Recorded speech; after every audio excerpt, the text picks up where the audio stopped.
What is up, guys? It is variety content entertainment coming at you guys with another video here today. And in today's video, I am finally going to be talking about Star Wars The Last Jedi. So you guys are probably wondering, didn't we already talk about this movie the last time we talked about Star Wars on the channel? Actually, no. That previous Star Wars video that you guys saw last week, that a lot of you guys actually liked, was me and Strider pretty much going over the main reason why that trilogy is just not liked in general, and these are like the main reasons that people brought up about why this trilogy just isn't good overall. But there is one movie in the Disney Star Wars trilogy that stuck out so hard that you could say it just divided the entire fandom. Now, franchises have more recently been having movies come out for them that are quote-unquote called franchise killers. You have Batman vs. Superman, that is considered one of them. You have the 2018 Predator movie, the 2016 Ghostbusters film. You also have this movie right here, Star Wars The Last Jedi. And there's plenty of other, obviously, quote-unquote franchise killer movies out there deemed by the fans. But this has been a video that I've been thinking about for a long time, and a lot of you guys already know my Star Wars history. I said it in the last video. You know, having to rewatch this steaming pile of dog shit for our Project Star Wars, you know, and back in 2021 was something I was dreading, because I really don't like this movie. And a lot of people have always asked me why I don't like it, and don't worry, because the reason why a lot of people don't actually understand why this movie probably is hated as it really is, or why it was hated the way it was when this movie dropped, is because there are people out there who are just straight up new to Star Wars. So what I find fascinating is that someone who is new to something won't understand why maybe the current thing is just not as liked by a majority of the fandom. Now, as we've always mentioned on the channel, there's nothing wrong with being casual and just being a normie. That is perfectly fine. There's going to be casuals and normies in a vast majority, more than hardcore fans in any fandom just ever on this planet, because that's just the way it's structured, right? But what I find that people do with this movie is that they just don't understand why the movie is just not like the way it is. Remember, like we've mentioned before, you can like whatever you want. All film and TV and anime and all that stuff is subjective, right? But if you are new to something, I want you to understand it from this perspective. You just aren't going to understand why people who have been following the franchise for a very long time will not actually like this movie. You know, it's just going to be one of those cases where if you are new to something, you have to kind of look at it from a perspective of, okay, they've been kind of following this for a long time. They're probably going to have the better insight than me. I like it, and that should be good enough if that's what your prerogative is. Now, to really get into the nitty-gritty about why this is such a dog shit fucking film, well, it will require multiple context actual being explained. I know you guys don't love the context that I usually bring up, but it's fundamentally required for this movie, because it starts actually from Star Wars Episode 4 A New Hope, and then it actually goes through the original Star Wars trilogy, and then it actually reflects even badly on this movie, right? And it's something that I have thought about long and hard. Guys, at work, I'm literally pacing back and forth. I swear, like, last year, I thought about this video probably, like, man, 3 times a week, going, okay, if I do this video, where are my points here, where are my points here? It's just, I've given this video long list of thoughts, actually, and I know there's people on the channel that like this movie too, and that's totally fine. I'm not here to convince you otherwise.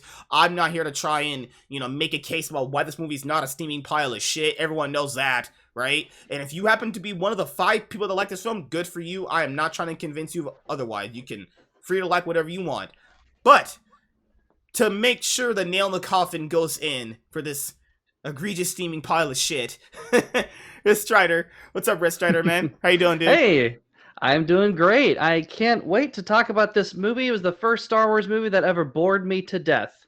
Oh, same here, actually. Yeah. Oh man, and it was kind of funny because I saw I was a midnight showing because Hmm. that's what I back when I used to do that. I had the constitution to stay up until like 2 3 in the morning watching a Hmm. movie, and I really loved The Force Awakens when it came out because I thought, yeah, even though it was a little bit derivative of A New Hope, and not a little bit, a lot, basically just a complete retelling of A New Hope, I was willing to excuse it just a little bit because it was a reboot slash, yeah, just like a reboot remake of A New Hope to kind of introduce new people into the Star Wars universe. But it's just kind of funny because it's not Star Wars is not something you need to do that for. Everybody has seen the original trilogy. Everyone has seen the prequels, and even if you haven't, you still know who the characters are because Star Wars, whenever it came out in the 70s, was a worldwide phenomenon immediately. Everyone who knew who Darth Vader was, Luke Skywalker, C-3PO, Chewbacca, like these characters and these people, the imagery, like the TIE fighters, X-wings, Star Destroyers, Death Star, they're ingrained into our pop culture uh, zeitgeist, I guess is the word. Hmm. Everybody is familiar with these characters, and so you really didn't. And so I thought it was kind of a miss because this is before I knew any better. I thought it was kind of a miss to have a complete retread of A New Hope, but I was willing to give it at least the benefit of the doubt because from what I understood, it was setting up some mysteries. It was setting up some future mysteries. It was setting up some things for us to be able to explore in future films.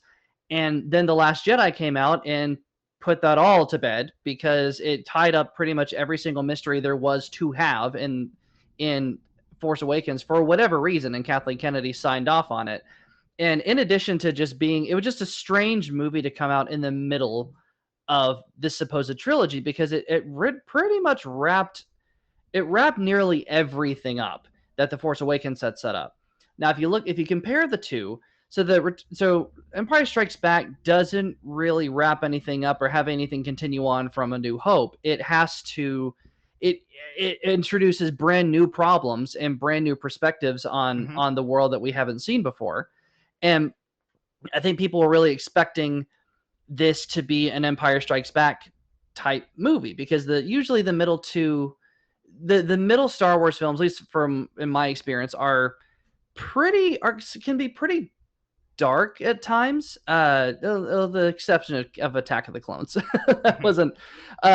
But like Empire Strikes Back was a pretty dark movie. It ends that the rebellion is on the back foot the entire time. Our characters are failing or they're being pursued. They Right. can't get away. Like they're in constant danger.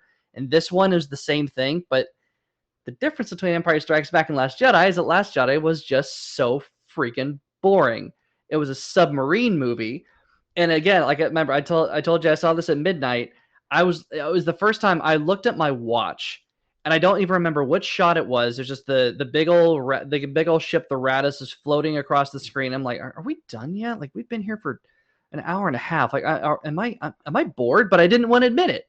I didn't want to admit it, and unfortunately, the more I watched this film, the more I talked about it with other people, the more I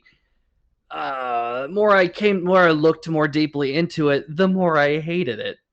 It just gets worse every single time you watch it and talk about it. You find new ways for it to suck. So for me, what really actually screws this movie is my main problem with it, which is actually the character that a lot of you guys grew up with, Luke Skywalker, right? Which is portrayed by Mark Hamill. Ugh. Now, before I even break down any of that, because that's gonna be a lot, the movie itself is one of those. Okay, so we talked about it in the last Star Wars video. This trilogy is kind of like a bootleg version of what that original trilogy was. First movie is your New Hope or whatever. Then this movie would, try and fail miserably at being Empire Strikes Back, and then you have your final movie attempting to be a final movie in anything. So another very key point that this movie just throws away is that, okay, so in the first movie, Rey is trying to figure out who the hell she is, and then literally in this movie, she says to Kylo Ren when they can force Skype call each other, "Where's my parents at?" He all he says, probably the only scene I ever actually laughed at in any dumpster fire Disney Star Wars movies is they never loved you. That's it. He just literally says they never love you. That's pretty fucked up. And I started laughing. People were like, "Why are you laughing at that?" I thought it was pretty funny, honestly. And then the movie just ignores it and then goes, "That's it." And then in the third movie, they just also go, "Well, she's Palpatine's granddaughter." It's like nothing about her that angle about her being an orphan and her parents and all that stuff was just so just trash throughout all these movies. But I thought in this film they should have really tackled that, because that's how you would get to honestly care about Rey's character. But this mostly really does start from the director. People that probably don't like Rian Johnson. Now, I've told people this before. I am not the hugest Rian Johnson fan. I liked Looper. I did like Knives Out. But other than that, that's pretty much the extent of how I care. He's been someone who's openly said he was going to do a movie like this. Now, why did Kathleen Kennedy hire someone like this? Maybe she thought, because you know how girls think, oh, that guy's not about to do that. He's got no balls. He wasn't really doing that. He's probably just joking. No, he was seriously, because he said it multiple times. If he ever got a chance to do a Star Wars movie, he would do it pretty much like this. And obviously, guys, I'm quoting verbatim here, but if you go back and look at past interviews this guy's had with multiple big media outlets in Hollywood, he has directly mentioned this stuff. So, when he finally got a chance to direct his first Star Wars film, it essentially, you know, split the fandom in two. People were just very middle about the movie, right? Then, what the film does is something that I've never seen a franchise this big do, which is take a big, fat, steaming pile of shit on their actual main character. Now, that should have been noticeable from the first movie, which was when they actually took a steaming fat pile of shit on Han Solo. When he knew in that movie his son's fucking mentally insane, so he's gonna go walk up to him as if like he's known him most of his life, trying to console him, and then he ends up getting killed. It's like, oh, okay. But this movie takes any of that, and Rian Johnson's like, you know what? I think I can just do it even worse than that. So let's start from the Luke Skywalker point, because that's my personal reason why this movie is the worst Star Wars movie. Now, is the Rise of Skywalker even worse by a big grand scale comparison to end the franchise? Yes, true. But these are like, it's kind of like you know, people argue like LeBron James, Kobe Bryant, Michael Jordan's like who's better. It's like a point. It's like a 1A, 1B, 1C. It really doesn't matter. It's kind of like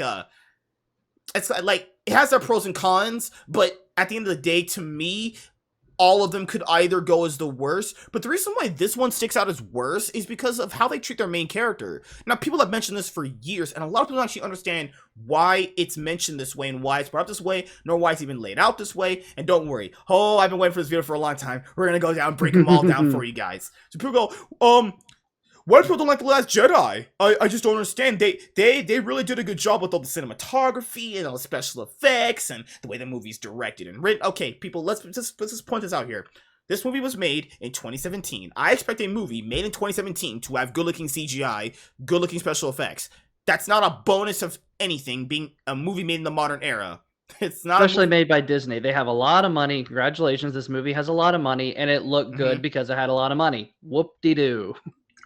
I know people bring that up as like it's some sort of like good thing. It's like, no, this movie was made in 2017, guys. You go back and I rewatched it, not even before this video, because I'm not trying to get AIDS, but I watched it in 2021 as a rewatch. No, it looks fine still. It looks obviously like a movie like it should in 2017 from the visual effects and also if you guys brought it up. Now, the Luke Skywalker point is something that a lot of people just don't seem to really see on the full grand scale of things, given the fact that this is a character who was introduced to us in the first 3 movies as a kid who honestly didn't know the bigger picture around him and just had to discover that each film. Now, this is another point that people fail to understand, is the fact that, and this is also another problem with The Last Jedi, is the movie doesn't ever actually show you what did Luke Skywalker do after Star Wars Episode 6, The Return of the Jedi. It just doesn't. That's the reason why these movies are bad, okay? Franchise, because it starts with actually Force Awakens, but it extends further into this movie. So if you're a casual fan of this franchise, or even if you're a hardcore fan, but you just never, like, understood that, there might be alternate media, because Strider's mentioned last video that there's a extended book series that Disney just discontinued, called it non-canon. There's comic books. There's a lot of other ways to, consume Star Wars stuff. But a good amount of casuals aren't going to know that material exists at all, right? So people are going to say, Luke Skywalker, he did change, he did go through that stuff. Okay, well, even if that's true, why can't this movie show that? Because to a person who's just last seen him, they're not going to understand why he's acting the way he does. They're going to go, where's that sweet innocent kid that just wanted to save the universe at anymore? Where's that kid at?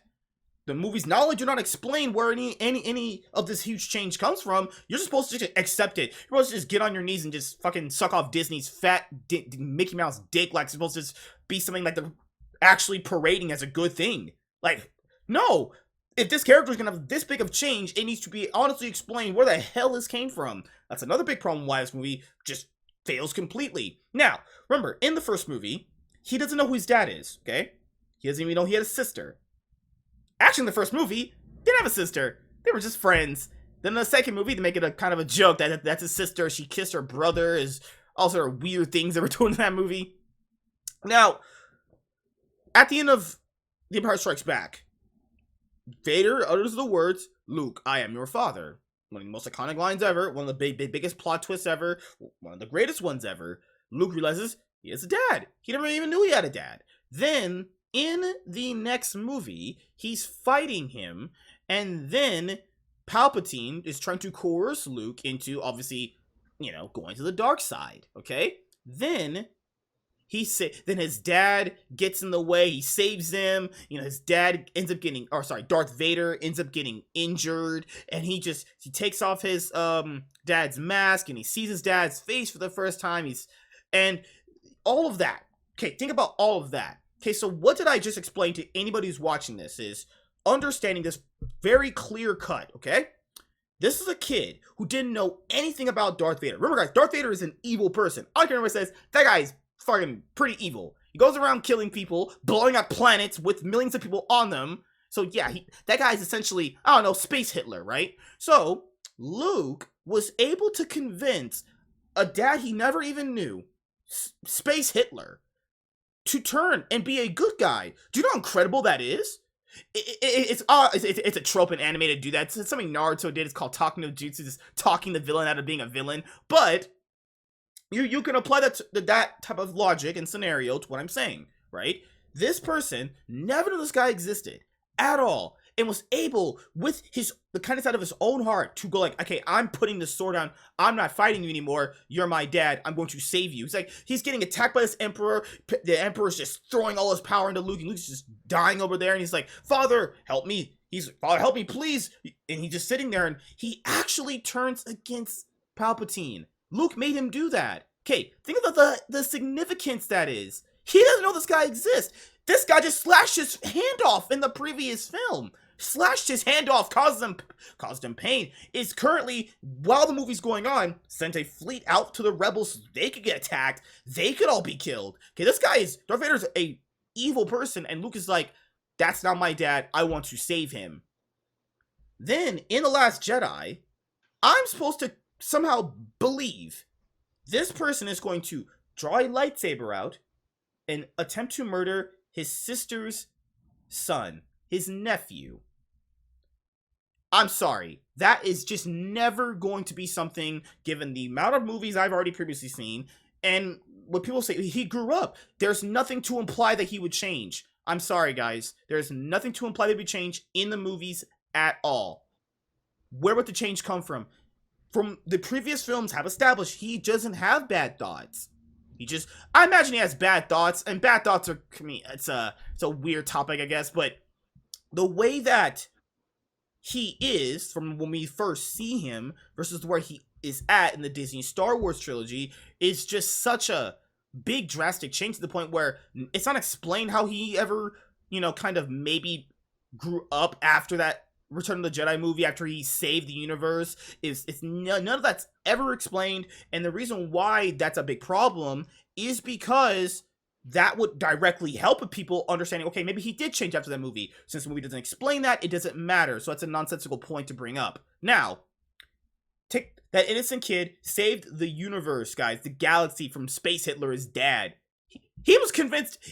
And we're talking like this guy made a good decision and was happy he did it. Like Vader at the end of Return of the Jedi, smiling, happy he helped his son. That's an incredible thing. And I'm supposed to believe this man has a dark thought to kill his nephew. Remember, it's not just old nephew he's got. This is also another person, Leia, who he barely even knows at that moment in time. In that movie, he knows he just discovered he has a sister. Then, what also makes this movie suck is because how would Leia just feel about Luke trying to murder her kid? That's also glanced over throughout the movie. When they finally meet each other, she mentioned, "Hey, didn't you try to murder my son?"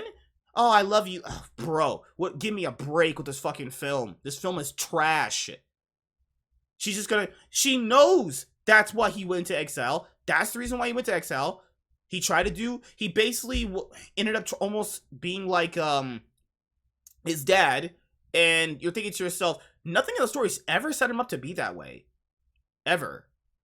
So, that right there, just the culmination of how they treated Luke Skywalker's character in this movie, based off the previous films, based off, literally, I repeat, guys, no context, backstory to reason why he would even have these dark thoughts, because all he says in The Last Jedi is, I had these thoughts that he would just do this. The innocent, sweet kid who didn't have... So, hold on, that doesn't make any sense. My brain is frying trying to explain this. He would have bad thoughts about his nephew, who doesn't even know how the world even works for the most part. His sister sends her son to train under her brother, and I wouldn't disagree with her otherwise on why she would think that. Why he had bad thoughts about his nephew to the point where he wouldn't try to maybe, instead of acting on these bad thoughts, I don't know, try to help, maybe fix the situation, help him out. No, his result was to kill him. Guys, he wasn't even trying to kill his dad. What? Who's Space Hitler? What do you got? Disney, you fucking suck. Rian Johnson, you mega suck. I'm sorry. This movie is so trash. Well, it's kind of funny because that's a very good point, and and whenever I've argued like with the Luke thing with a lot of people, I forget about Return of the Jedi. And the thing is, he was about to kill Vader. He got angry enough. Vader goaded him into, because with that line is sister, you have a twin sister. If you won't turn to the dark side, perhaps she will. And he lost it. He was about to wipe the floor with Vader. He had him dead to rights, but he stopped. The important thing is he stopped. He stayed his blade, and he made a different choice.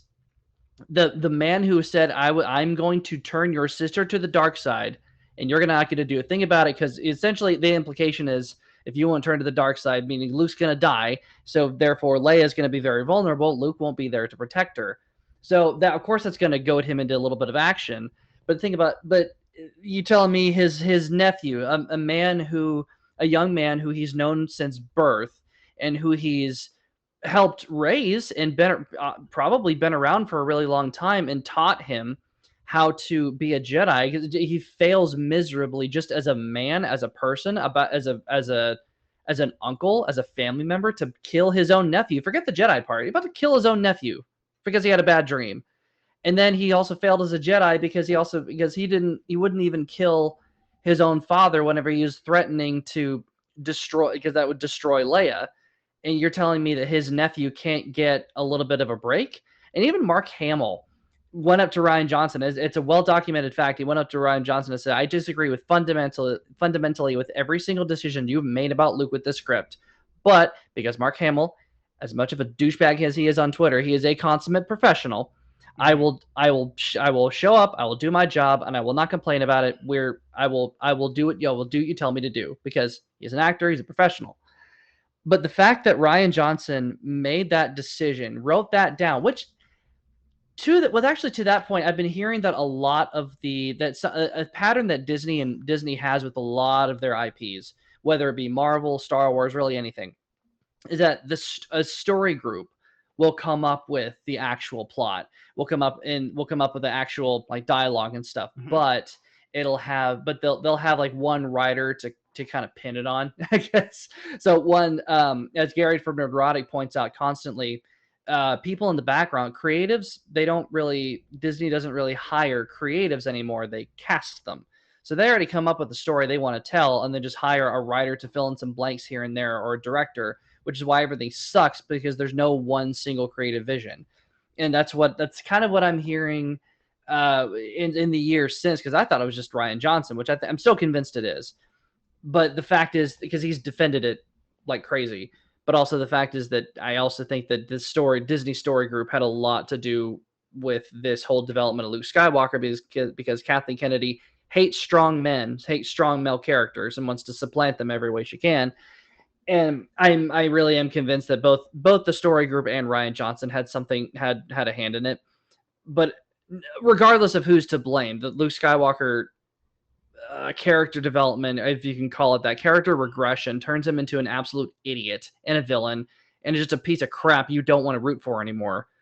One of the most iconic, popular heroes. That'd be like having old man Aragorn from Lord of the Rings. He becomes king. He becomes king of the king of men of Middle Earth, and his reign is supposed to bring about peace and prosperity. And all of a sudden, Amazon releases a sequel series where they go back to Gondor, and Aragorn has sequestered himself in a cave and just is sitting there to die while his kingdom outside falls apart. Like that's about as much sense as that makes. And because that fails him both as a leader, as a person, as a father, as a king, as a family member.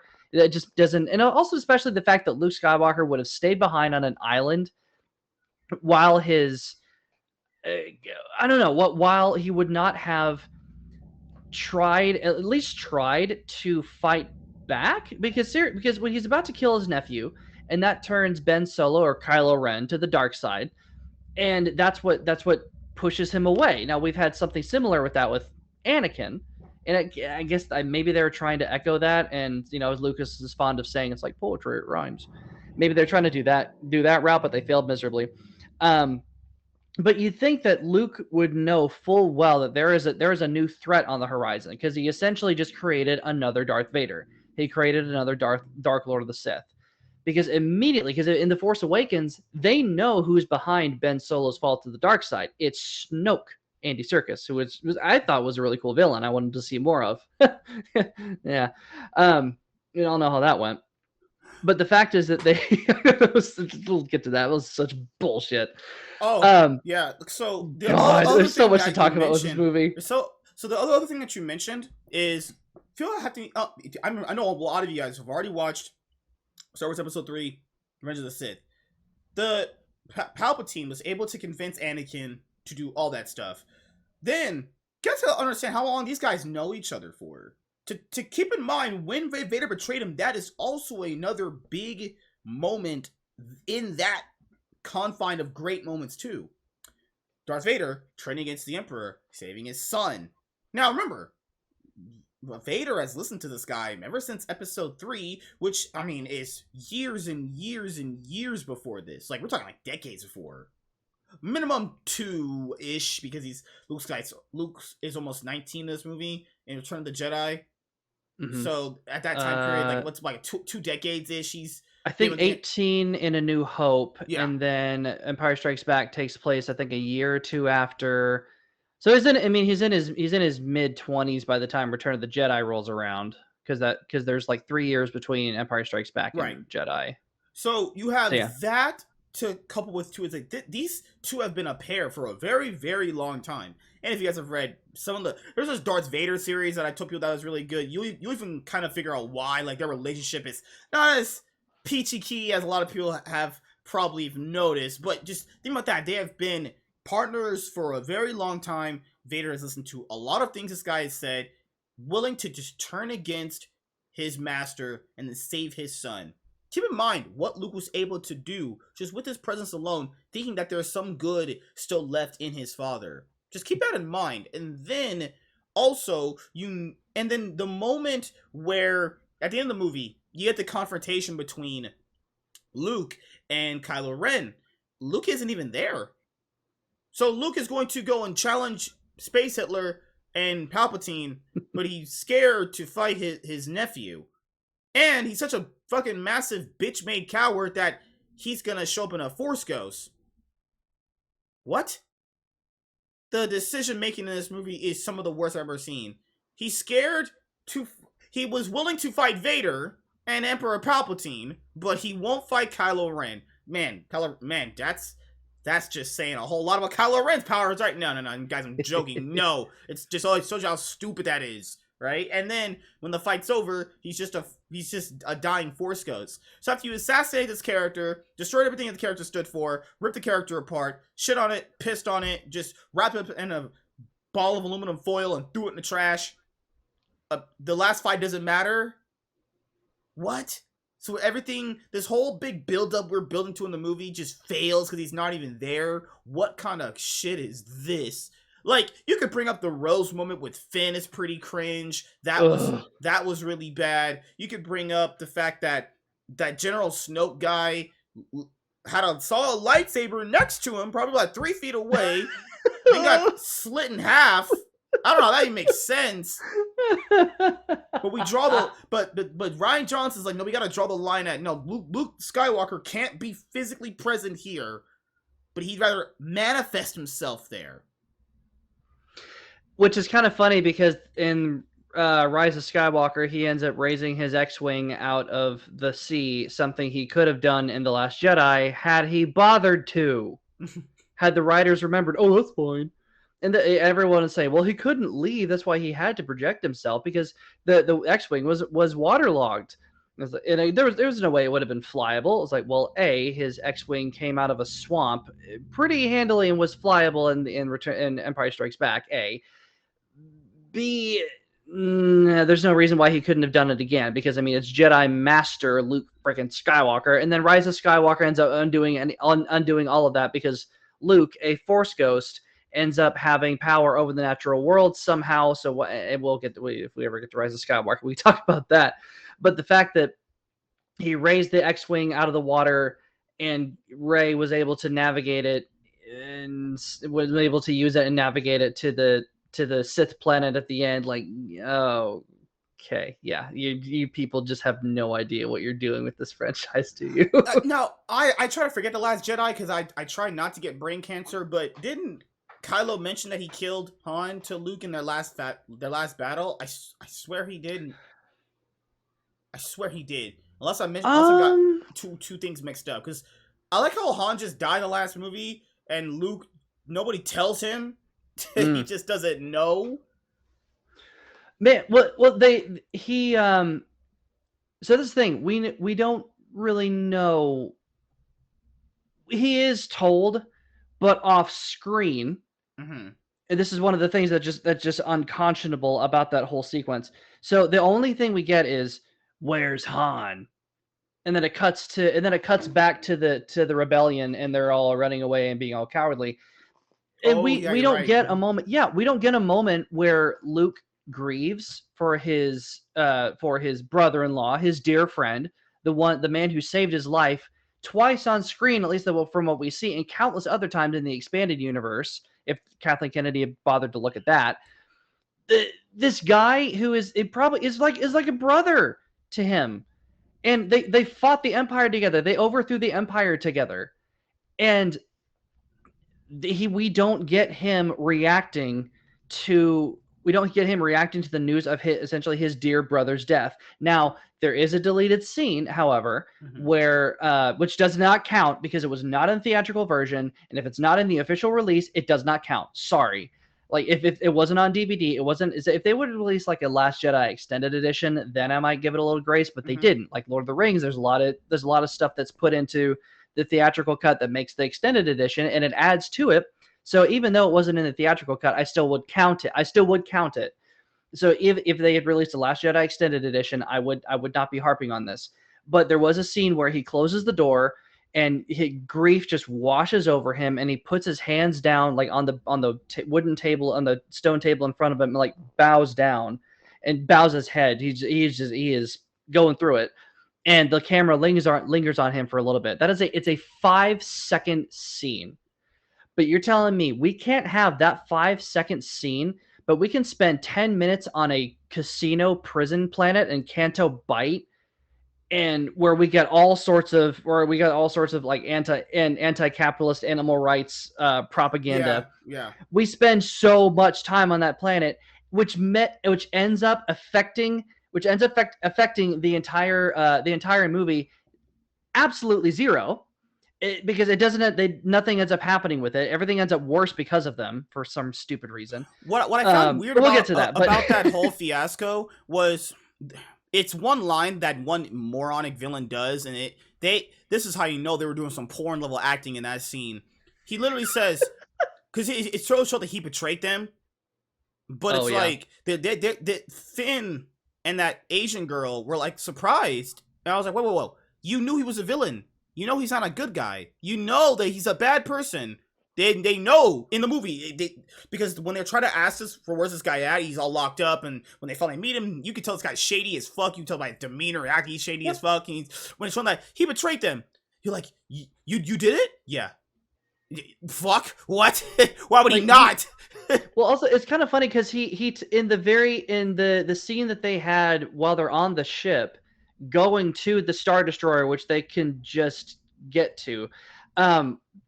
He is pretty much telling Finn it's all a machine. Like he's essentially saying, I'm only doing this for the money. He's not an ideologue. He does not have any love for the First Order or the Resistance. I hate that name for they're the Rebellion. But he has no love for the First Order and the Rebellion. In fact, he thinks that's all stupid. He's trying to convince Finn it's all a machine, partner. It's all a machine.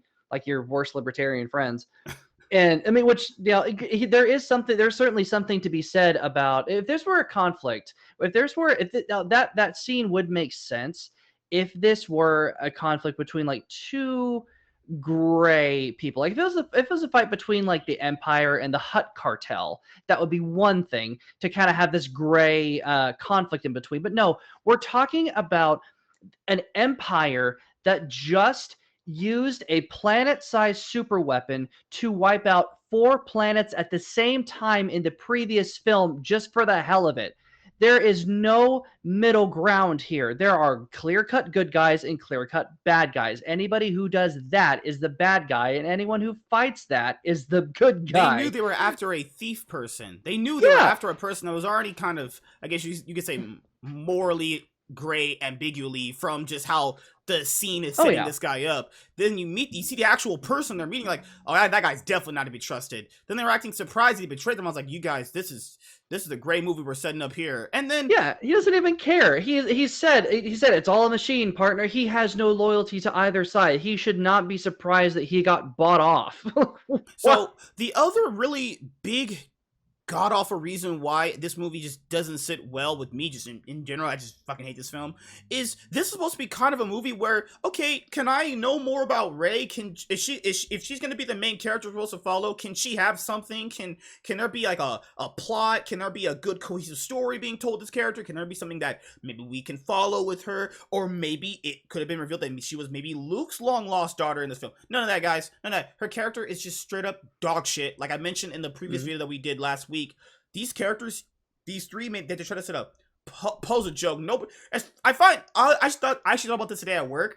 Poe is so useless and trash. Nobody mentions him. Nobody cares about the character. Nobody gives a flying fuck about that character. That's how just forgettable the character is. When everyone always brings up these characters, like I mentioned last week with you, people only bring up Finn for like the idea, all the big ideas that Disney failed to do with Finn. They don't actually like Finn. They like the ideas of they talk about how, in the grand scheme of things, how massively they failed with Finn's character, given all the stuff they could have did with him.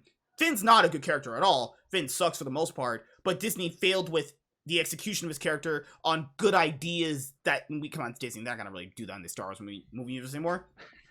And Rey's probably the worst of it. What is she like? She's just not interesting. Like, and this is the movie where this is a movie you want to get connected with her in, because she's that kind of,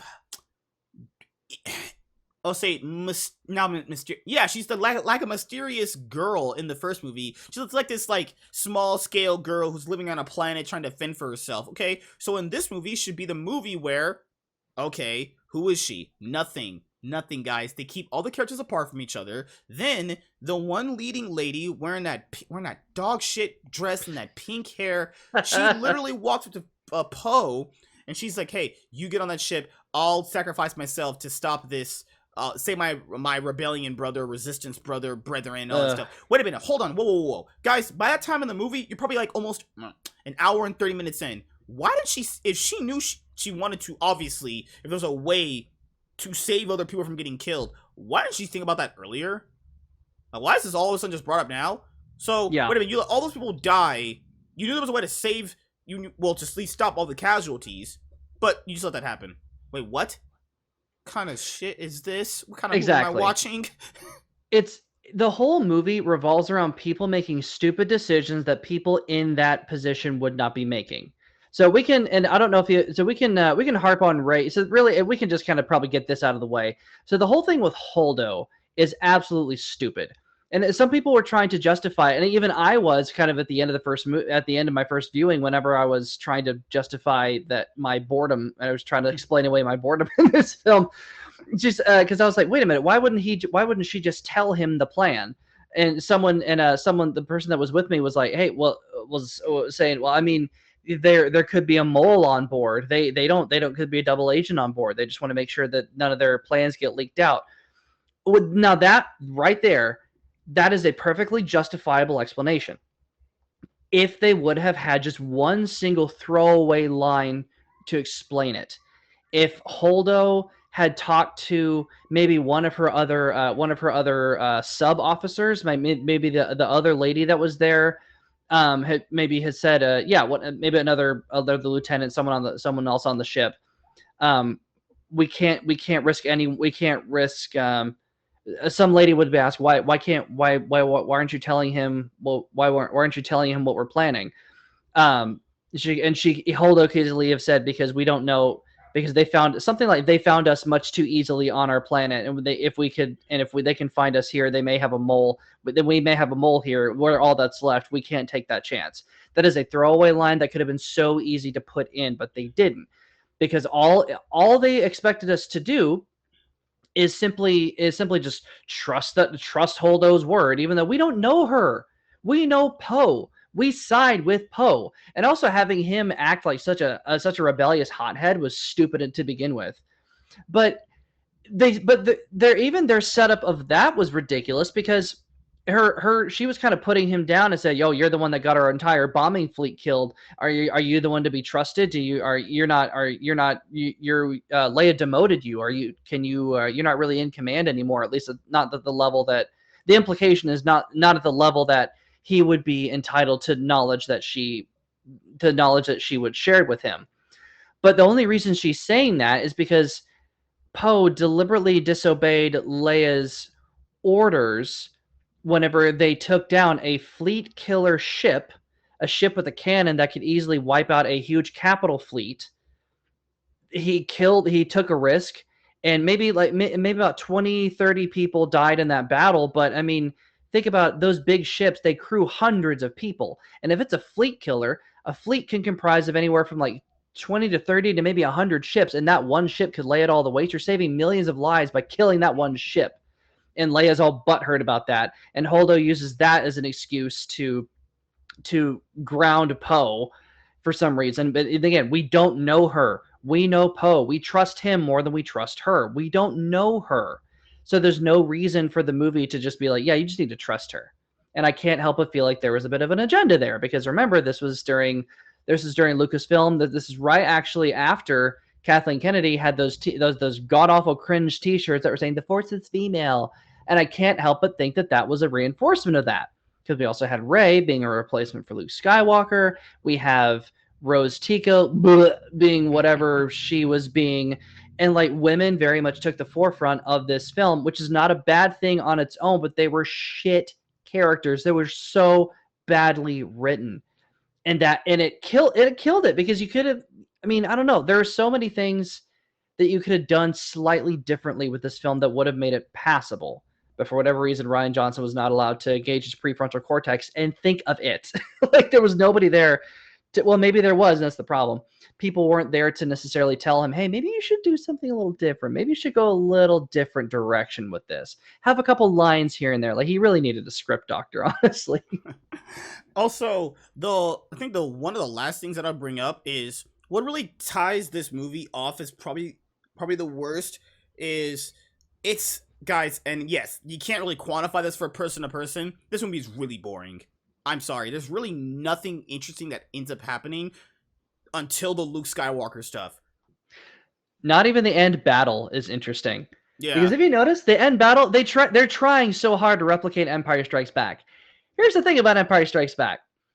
That's a well shot battle. Like I watched it. My birthday was a couple weeks ago, and my tradition, I always watch Empire Strikes Back on my birthday. It's Mhm. like my favorite movie of all time. It's my comfort food. Mhm. And man, there are some shots in there that just give me chills because it's good. These are animatronics, for God's sake. Like I am terrified watching these things. There's one shot where the walkers are change their direction from looking ahead to all of a sudden looking down, and they're shooting at the fleeing soldiers, and that's in the fleeing rebellion ground staff,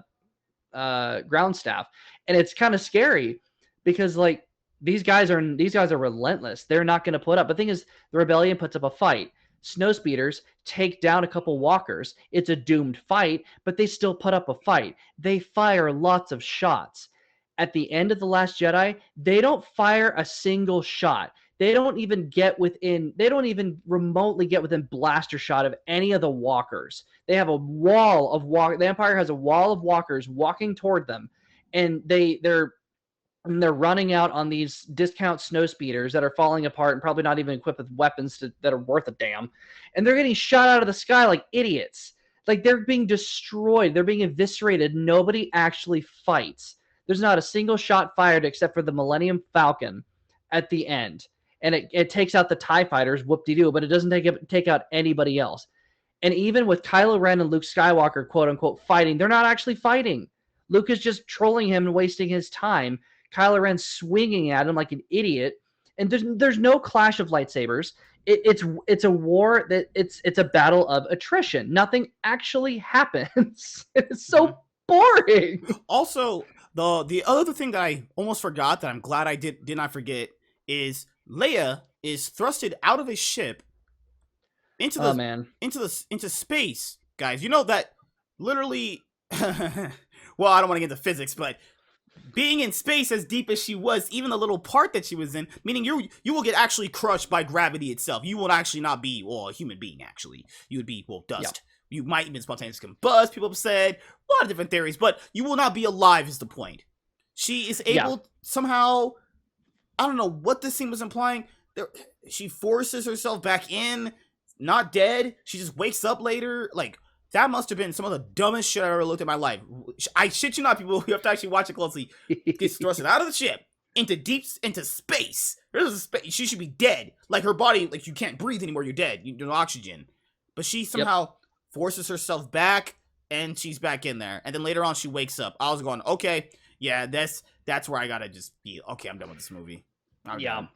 Like for me, because remember, Carrie Fisher died right before The Last Jedi released, and I say this, that moment kind of worked for me whenever I first saw it, because the only two celebrity deaths that I ever cried over are Robin Williams and Carrie Fisher.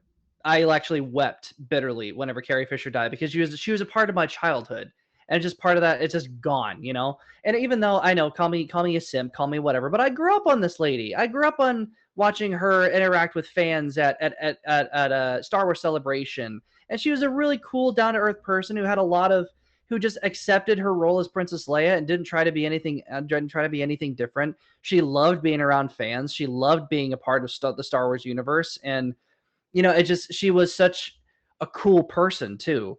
Recovering addict as well. Like she lived a life, but you know what? Did it on her terms. But her dying right before Last Jedi, and then her getting sucked out into space and watching Leia finally get to use the Force was like, yay! This is great. This satisfies my little fandom heart. But at the same time, realize, yeah, that's kind of dumb, especially because nobody else survived, including, by the way, I don't know if you remember this, Admiral Akbar was on that same bridge, and he got sucked down into space and died like an asshole. Oh, Do you want to know something terrible actually about that? You might not know this. So the guy that the original puppeteer, the original puppeteer and the original voice, no, not the voice actor for Admiral Akbar he's been from Return of the Jedi. He's been attached to this character for a very long time. He's grown to really love him. So Admiral Akbar also makes an appearance in Force Awakens. So he also makes an appearance here on the bridge of the Radis, that's Leia's ship, during this time, and then Kylo Ren fires the missile, the whole thing gets blown up, and then everyone gets sucked out into space. And that was that was the voice actor, that was his last time on stage with that character. And he was not given any fanfare. He was not even meant, like, not the actor, but Akbar, this character who had been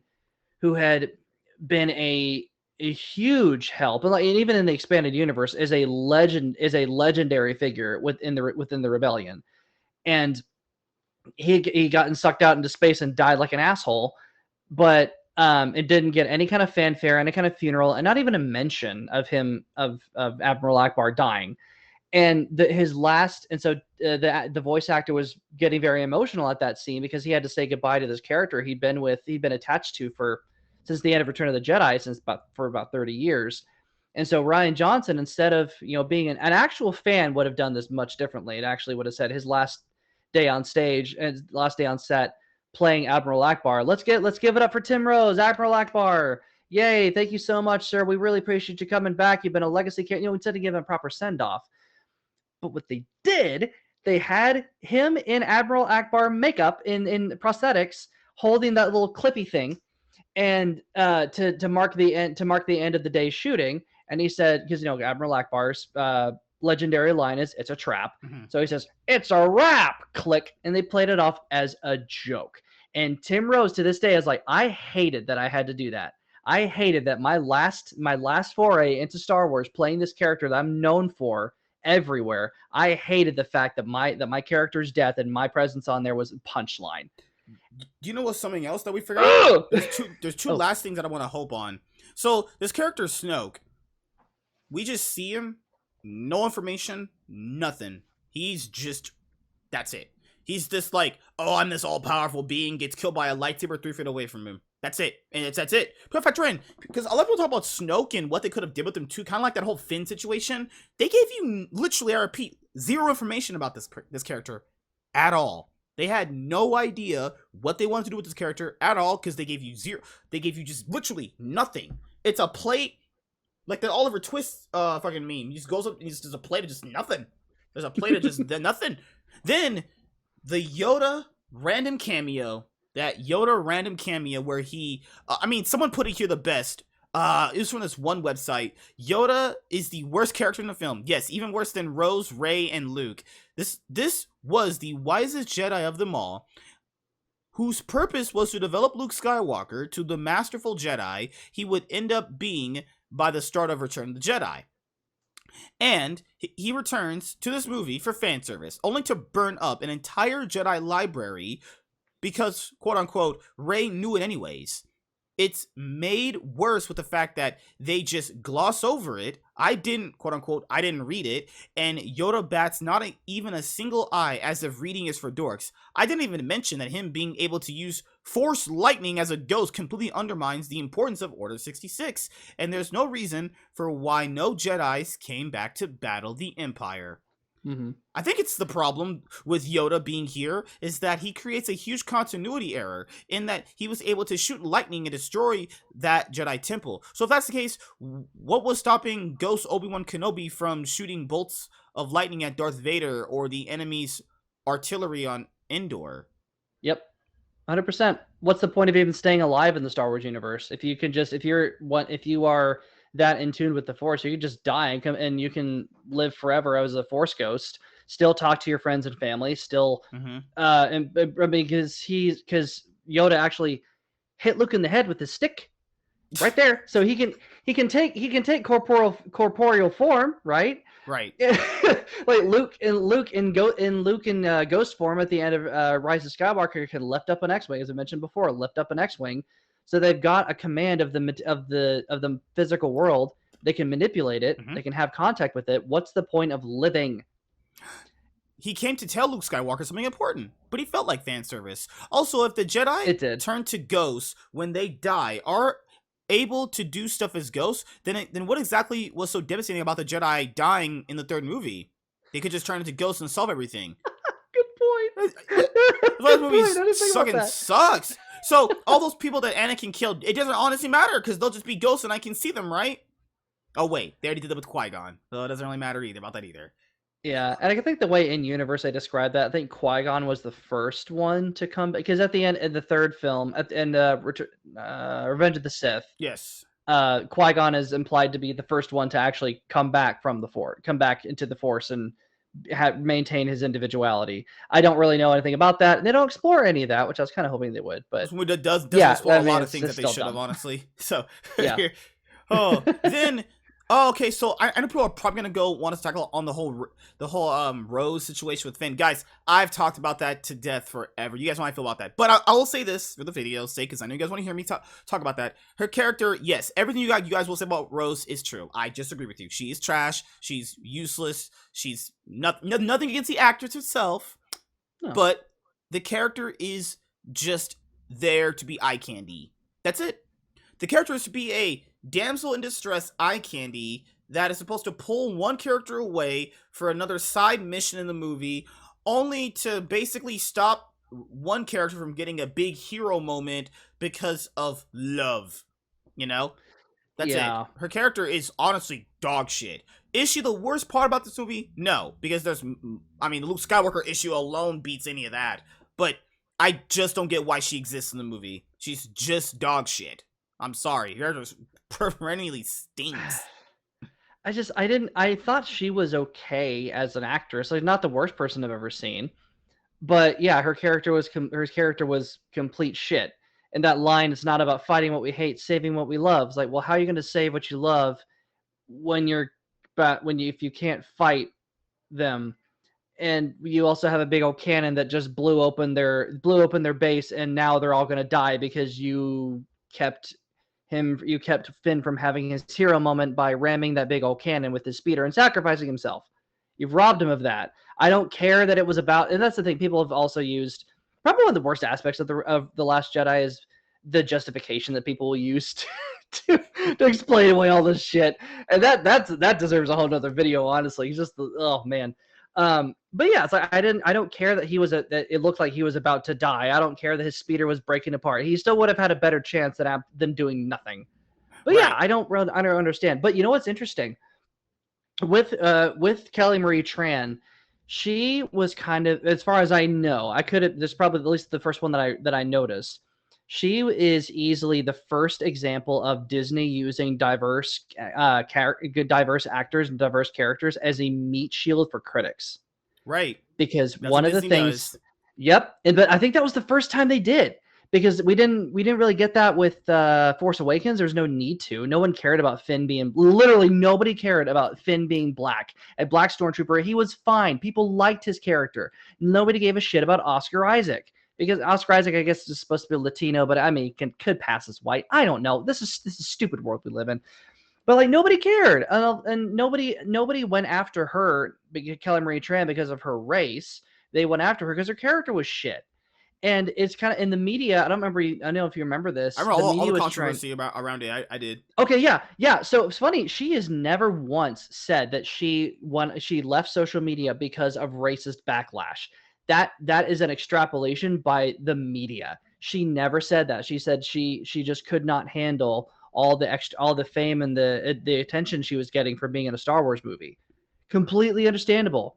And I was following her for a while on Instagram, and she was a sweetheart. She was living out my fantasy. Like, I wanted to be in a Star Wars movie, and here she is, a brand new person, just a fledgling actor, just kind of barely starting out, living the life that I wanted to live. And she was so grateful, and she's so gracious and so kind to everybody around her, an absolute sweetheart.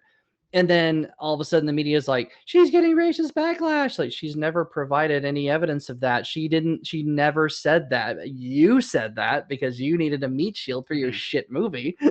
So, and that's another issue that people just don't seem to see with Disney is they claim they want like diversity, representation, inclusion, all that stuff, but they don't care about that stuff, guys. All they care about is money. They don't give it. That's what they tell you to make you feel like they do care about those things, right? And they'll even hire these people, and then when the products suck, because these products have been coming out pretty bad lately from this company, then, well, when people are criticizing the main actor and all sort of stuff, they can just be like, well, you're racist, you're this, you're that. It's like, what, wait, what? What's going on with? How does that make any sense?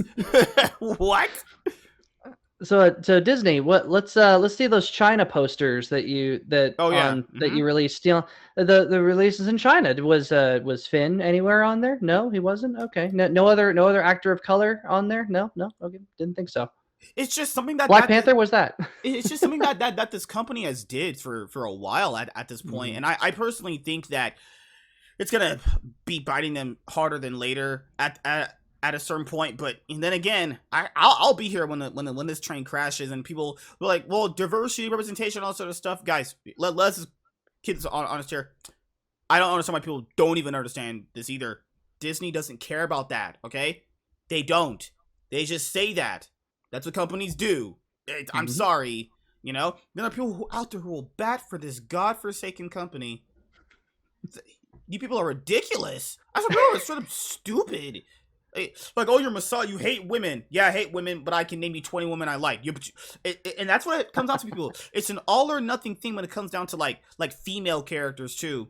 You know, not even just regarding this movie. Because this is probably one of the biggest movies that people criticize for a female led hero. I put in quotations too. Hero in this movie. You didn't do dog shit in this film. People go, you're a misogynist. It's like, wait, what? So it's so life, guys. It literally is like this when it comes to movies and TV nowadays. If you do not sit here on your knees and praise a woman, just getting on clapping for a female character who might be written like straight up trash, you're a misogynist, really. So that's how it works now. You're all in or not, but it doesn't work that way for male actors. It does not work that for male actors at all. So if I go, I don't like fucking Michael Keaton to make me a person that hates men. Oh no. But double standards, oh no. Yeah, that does not apply for male actors. People say, but people go harder at female actors. No, they don't. You're just being a sensitive little fucking pussyfied bitch. That's literally what it is. No one goes harder at females, okay? And especially going harder at them. And I would honestly have to ask, what context? What are you talking about going harder? Man, God, giving criticisms of females? Oh no, you sound like a literal bitch. I was like, people talking that sound like little pussies. I'm sorry, people talking that sound like pussies. Sorry, men take about as much more, if not more than women do in that aspect. And I'm sorry, if she's gonna be in that position of power and to be in that leading role, if she can't take it, sorry, get off social media, do whatever you need to do. But it's just what the territory implies. I'm sorry. Okay? There's gonna be that's how it's gonna work. There's nothing to sugarcoat it with. Indeed, and it's also kind of funny because this movie makes a big deal of having women in prominent roles, and you have an admiral, a woman admiral. Ooh, like that's not special. We had Leia, a freaking rebellion general, the heroine of the first trilogy, and we had Padme Amidala, the heroine of the first trilogy, the queen of a planet, a senator who formed the fledgling rebellion that her daughter would one day later take over. And people are like, well, you just hate representation and diversity, and in Star Wars needs I think one of them was like, you just don't like strong, capable women in Star Wars. Like, are you kidding me? One of my favorite Jedi of the prequel era is Shakti. She is a freaking cool looking Togruta Jedi. That's how deep we're gonna go here. Then we had friggin' Leia, the one of the most iconic strong female characters who was not a boyish figure whatsoever. She was very feminine, but she was very strong, but she was also very vulnerable. She was a human being. Padme was the same way. Natalie Portman did a pretty good job with that character. Padme was a pretty strong character, especially around episode 3. She was badass. And they extended into some of the, and if unfortunately Lucas had released some of the deleted scenes into Revenge of the Sith, where she forms a fledgling empire. Also, Mon Mothma is a legendary female character, a female leader in the expanded universe. She is awesome in the expanded universe. She keeps the New Republic together single-handedly sometimes. And even her iteration in Andor, she is an awesome character, probably one of the best ones on there. Mon freaking Mothma, the one that says many Bothans died to give us this information. Like, Star Wars does not does not have a lack of good, strong female characters who are well written. Also, That is you an know, I was gonna bring it to your astroturf. point too. People shouldn't even care about that. You know, you guys wanna know why? These are space western alien movies with Uh-huh. space wizards. Oh man. These Oh, movies we were can talk about literally the Space inspired. Wizards line. These movies were literally George Lucas's idea. These movies were supposed to be cowboy space western movies. That's what they were originally envisioned to be. You see the point of like people in deserts fighting with hats, shooting guns at each other, riding animals to get to the place we need to be. People going to shady bars, doing deals. So to your point, you know, I actually agree. It's one of those things where I don't think in most media people should really honestly care about that, because the thing here is it's like that whole issue with the Halle Bailey when she was talking about she needs to see herself represented in a movie. It's like Mhm. what? So if people see a character like Goku from Dragon Ball Z, that means we need a black Goku then? No. It has nothing to do with the character's race, has nothing to do with any of that. It has to do with the character and how they're actually showing you the world and what their perspective is. Now, there's differences to that, because I believe that because it goes into the whole race swapping thing.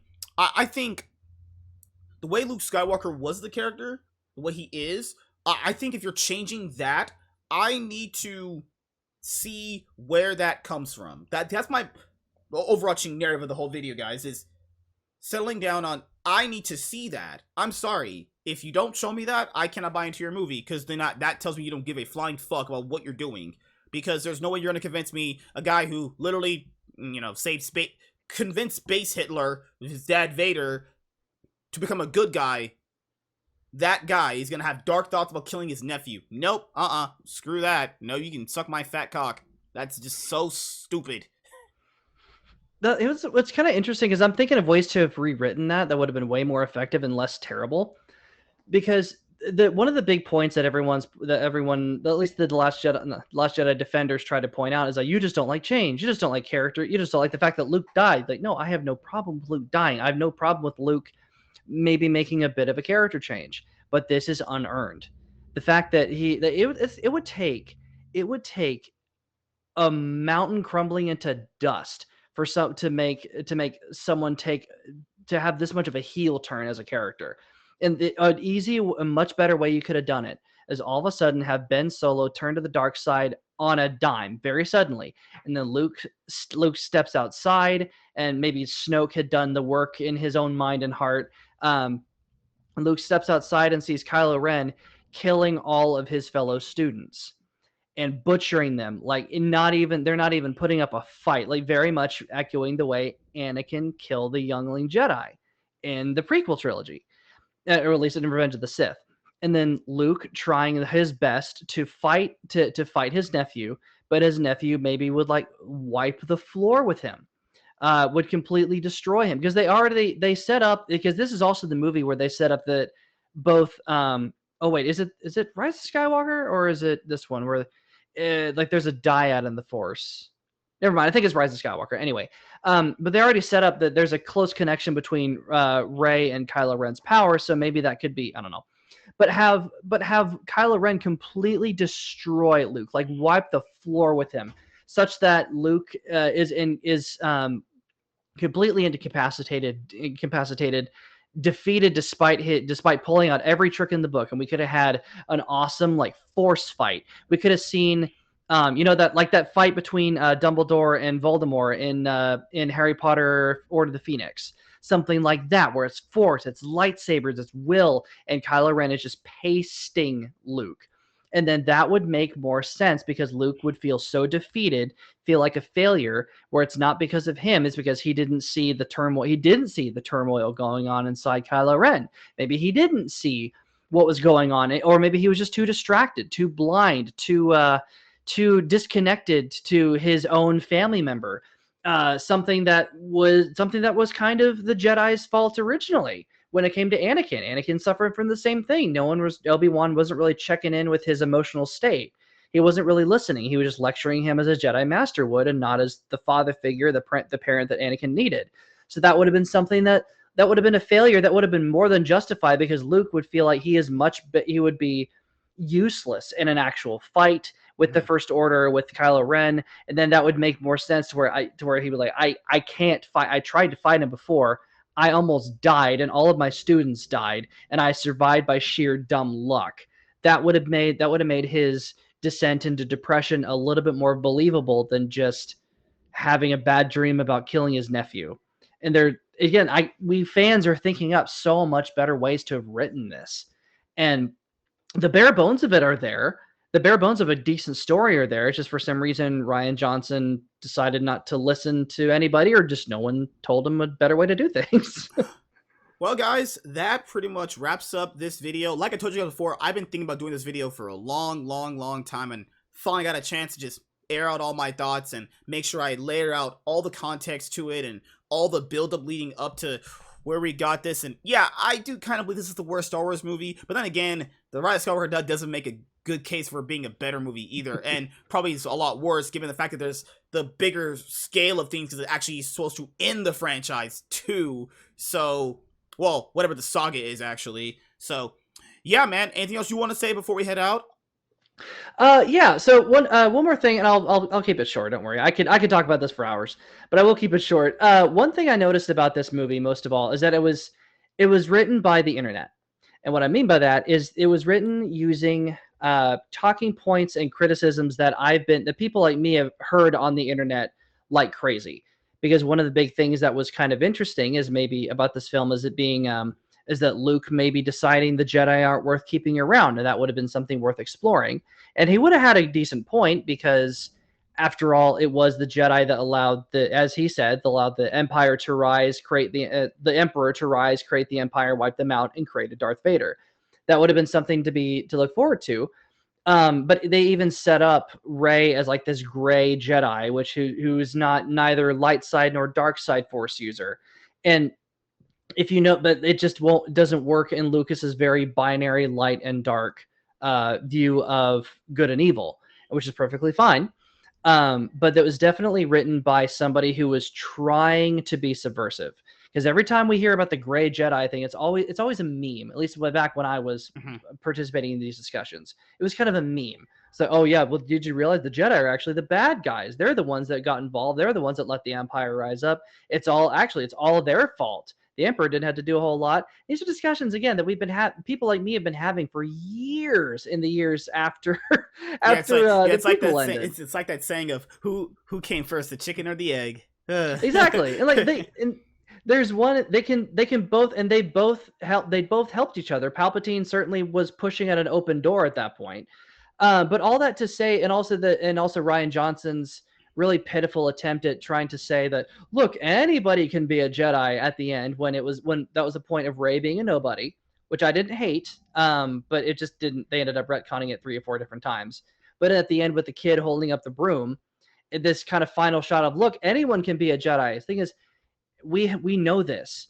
People like me who have followed didn't we have just an entire Jedi Order be wiped out, and at the end of Revenge of the Sith, those people were anybody throughout the galaxy. Anybody can be a Jedi. The Jedi do not revolve around the Skywalker family. The thing is, if this my point is, this is something that anybody who was actually connected to the fans would understand. This is something that anyone that had truly understood what Star Wars meant and had truly tried to understand what it was what we wanted most from the film. Anyone who was paying attention would have been able to tell Ryan Johnson, hey, maybe don't go this route, because these you're not saying anything new here. But unfortunately, he wasn't really concerned in making a good Star Wars movie. He was concerned with making his subversive film that subverted expectations, and unfortunately made a very boring, bland, pretentious douchebag script. And Yeah. unfortunately, that's kind of what Star Wars is now. And so this was the beginning of the end. And good riddance to it. Yeah, it's one of those theories that I had. Maybe he had a bad interaction with a Star Wars fan in real life and was like, man, the nerd fandom is must be full of that guy. So I'm gonna make a movie. Since I'm in the position of power, I'll make a movie like that he hates, that he has to sit there and watch it. He loves it that much, and it's that kind of stuff that ruins a lot of this. A lot of the movies and TV shows that we watch now is that people in charge don't even like the people that are paying the money to see the product, actually. And Hmm. then you get this. I swear, he had a bad interaction with a Star Wars fan that made him want to do this. 'Cause why would he just do this? What would be the reason? He just wanted to make a movie that just split the fandom in two? Because that has to come from Well, somewhere, you know? mhm. Well, you gotta remember he's on record saying that he's on record clear back when he was making one of his mystery movies, not the recent ones, but Mhm. the first few movies. He said he wants to make movies that divide people, that want to make people angry and love the movie at the same time. And the thing is, you don't set out to do that. You write your script and let the audience decide that. You, as the writer, do not get to decide that. And it just showed. And also, he was holding up post-it notes that said, "Your Snoke theory sucks," because we were trying to figure out who the hell Snoke was. And that showed that he did not give a flying shit about our involvement. The Star Wars is nothing without the fans. Nothing is anything without the fans. People who want to pay money and get their butts in a seat and watch it. And so it seemed like the whole movie was made from spite, from a spiteful person, from a company who wanted to in turn be spiteful and tell long running fans of this whole thing, you are not welcome here. Here's who we want instead. Yeah, an audience that only exists on Twitter, is not the majority of people watching.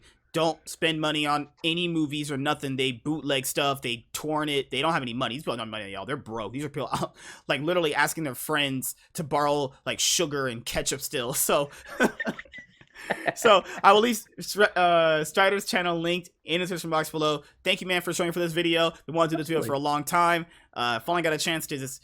I hate this fucking film, man. It's so fucking Oh, bad. yeah. This movie's dog shit. Is this one of the worst movies ever made? Yes, guys. If I did a top 10 worst movies, this is probably hitting number 5 easily.